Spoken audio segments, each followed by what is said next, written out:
Tell me, you do a lot of focus group work, you say. You might be able to throw some light on something that's a mystery to me. We have seen this extraordinary explosion of critical theory out of academia. How it ever grew in academia, I don't know, because it doesn't stand any scrutiny, but out into the streets, into the entertainment industry, into politics everywhere. The critical race theory, critical gender theory, critical queer theory, critical fact theory. I mean, it's extraordinary, really. But the nub of my question is, we now believe that we're deeply racist, apparently. We believe the critical theory idea that the world's problem is white supremacy.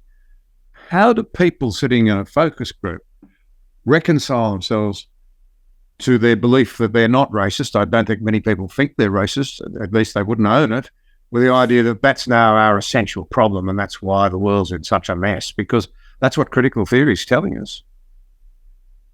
Well, they're very skeptical, but they also don't want to be seen as a bad person. The power of social norms is incredibly strong. What's happened over the last 20, 30 years is that the new elite, in my mind at least, have steadily expanded concepts. They've stretched concepts like racism and discrimination to essentially encompass things that are not racist or discriminatory at all, but which challenge the political consensus. So if you look at how we talk about this sort of amorphous notion of hate or hate crimes, they often encompass things like questioning mass immigration. We even had police investigating things called non-violent hate crimes, where essentially the person who perceived that they had been insulted in some way, that was sufficient to warrant police intervention in holding somebody up for a hate crime, which would then go on their record. So, we've seen the expansion of these concepts. When it comes to things like, white privilege, for example, we've got studies in the social sciences which have found that when you teach people about white privilege, which is itself a deeply flawed concept, they become less sympathetic to working class whites.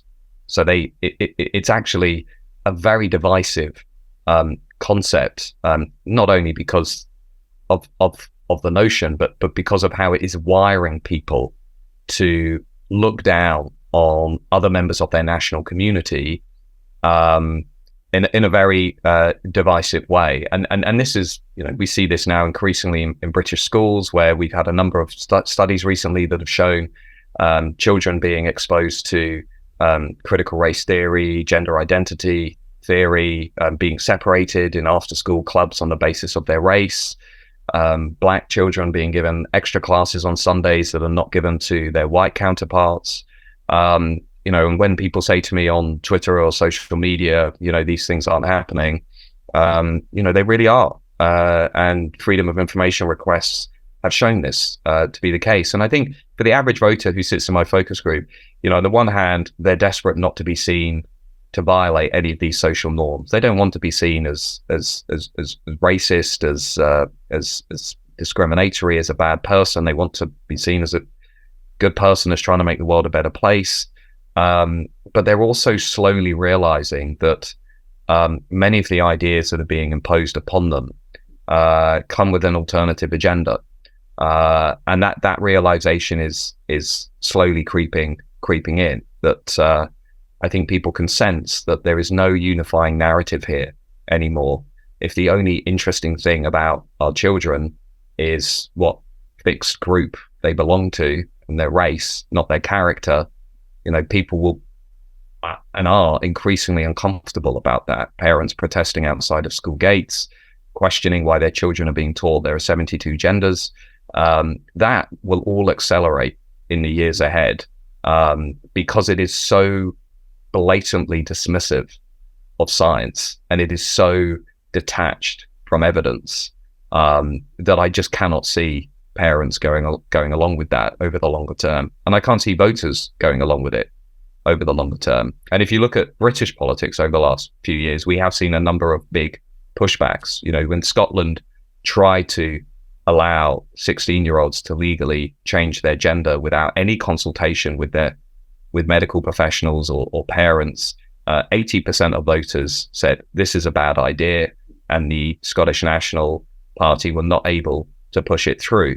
The Labour Party has just retreated on gender self-ID.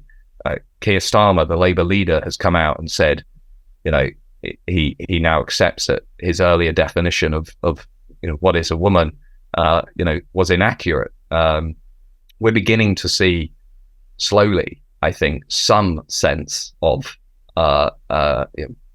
normality or common sense descending on the political class, but it's taking time. It is taking time.